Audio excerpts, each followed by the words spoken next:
প্রিয় দর্শক, রাজা শান্তনু তার পুত্র দেবব্রতকে মাতা গঙ্গার কাছ থেকে পেয়ে খুব খুশি হলেন।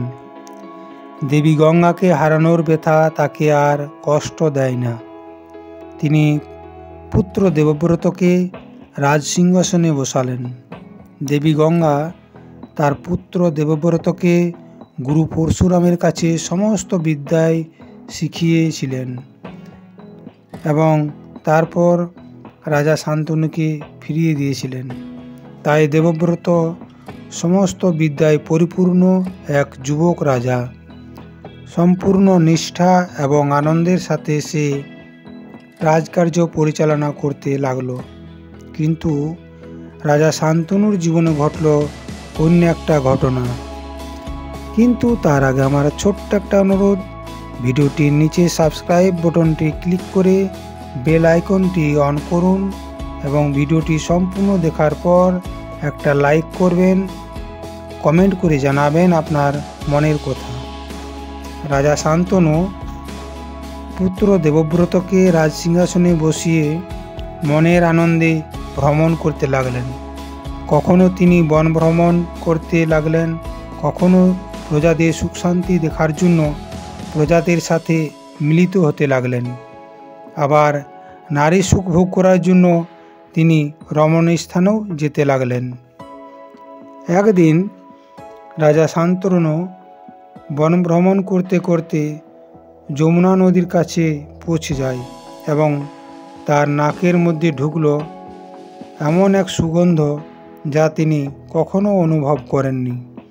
কোথা থেকে আসছে এই সুগন্ধ? খুঁজতে খুঁজতে তিনি আগের দিকে যেতে লাগলেন। খুঁজতে খুঁজতে তিনি পৌঁছে গেলেন এক অপরূপ সুন্দর নারীর কাছে। কে এই নারী যার শরীরে এত সুগন্ধ? আসলে এই সুন্দরী নারী হল সত্যবতী, আগে যার নাম ছিল মৎস্যগন্ধা। এই মৎস্যগন্ধার শরীর থেকে একসময় মাছের মতো দুর্গন্ধ বের হতো।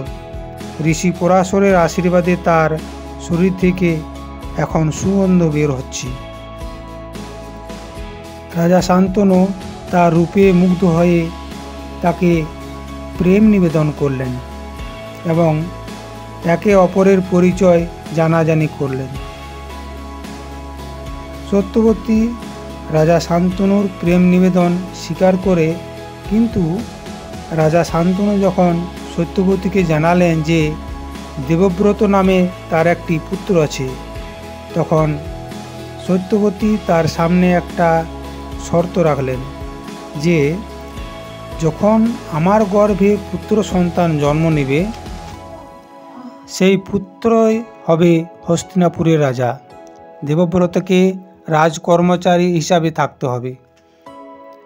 এ কথা শোনা মাত্রই রাজা খুব ভেঙে পড়লেন, কারণ একদিকে সত্যবতীর মতো সুন্দরী নারীকেও তার জীবনে প্রয়োজন, আবার অন্যদিকে দেবব্রতর মতো সুকুশল বুদ্ধিমান সাহসী বীরপুত্রকেও রাজ সিংহাসনের জন্য প্রয়োজন। তিনি মনের দুঃখে বাড়ি ফিরে এলেন এবং উদাস হয়ে এক জায়গায় বসে আছেন। পিতার এই উদাস অবস্থা দেখে পুত্র দেবব্রত খুব দুঃখ পেলেন এবং কারণ জিজ্ঞাসা করলেন, কিন্তু রাজা শান্তনু কোনো উত্তর দিলেন না।